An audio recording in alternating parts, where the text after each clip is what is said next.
everyone. Welcome to another lab. In this lab, we are going to troubleshoot drive availability. Here is the scenario. You are work at a computer repair store. A computer has just bought a used computer at a very good price. The previous owner said the computer worked, but when it was brought home, the computer would not start. In this lab, your task is to diagnose and correct the problem preventing this system from boot into Windows.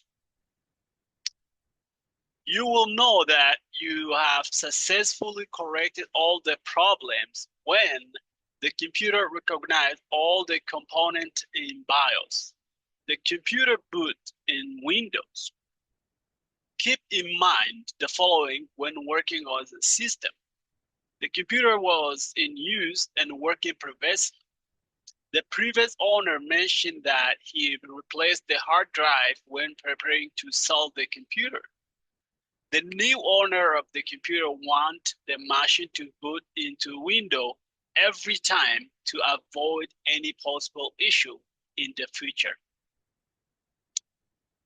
The information given to us here is quite long, even though the paragraph is not long, but it's kind of long process because someone already owned the computer and now transferred to someone else. On top of that, the previous owner changed the computer hard drive, which by itself has the issue.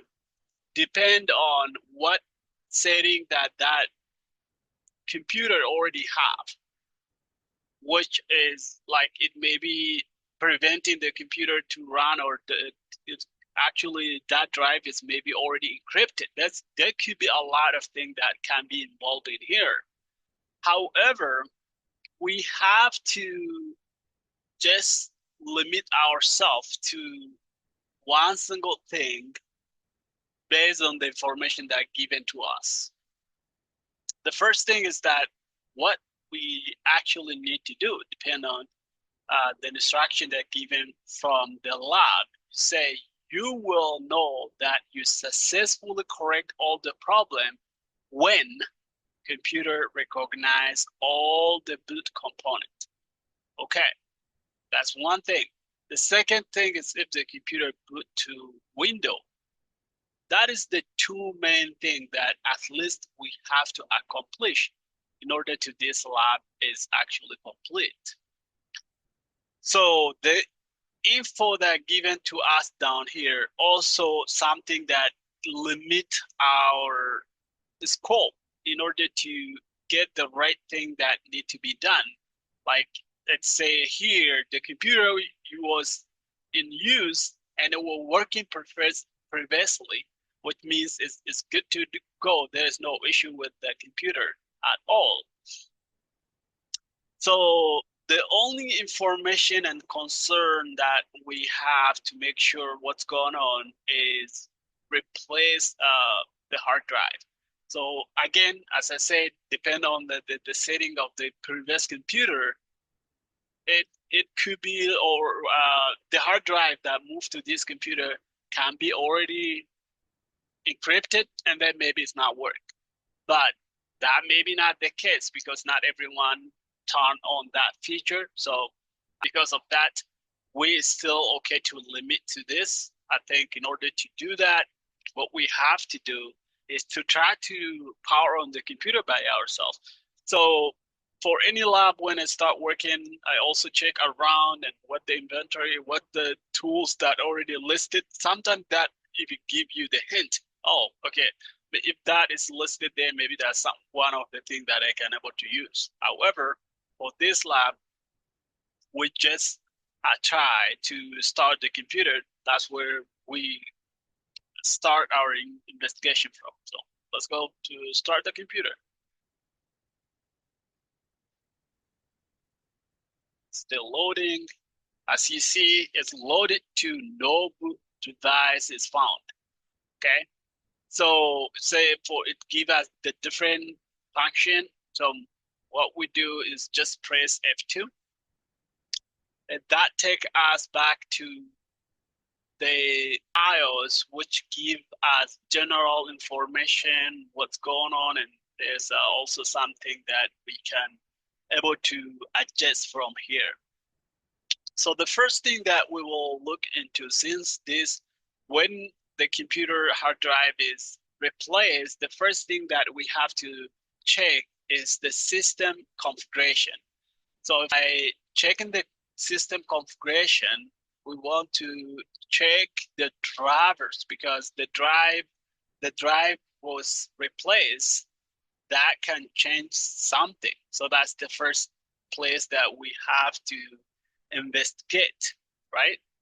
So under that, as we see all the drive from 0, 1, and like all this one is already selected.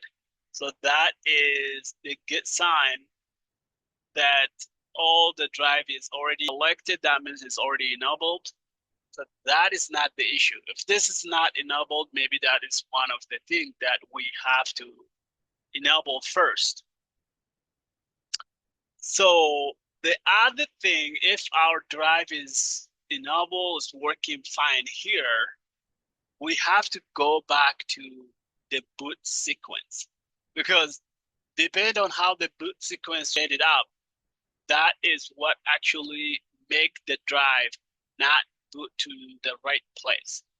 So that is also something that we have to check. As you see right here, the boot sequence is start with the diskette drive, and also it start with the USB, and it keep going. And as we see right here, internal drive is not even in consideration. So that is something we have to make sure it's on. So that's the first thing.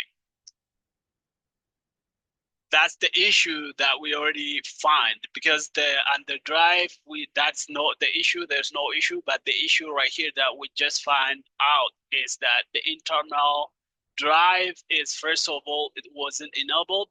The second is at the end, which means the computer start with booting up this thing, and then that's what exactly say, hey, we couldn't able to find any bootable thing on this disk. Okay. So what we have to do is we have to select this to make sure we already enabled. And then the second thing, we have to click on that and keep the hard drive is the first option to put the computer into. So we move it that one up and then make it the first thing. After that, we have to apply that, because if we don't apply, it's not going to be work.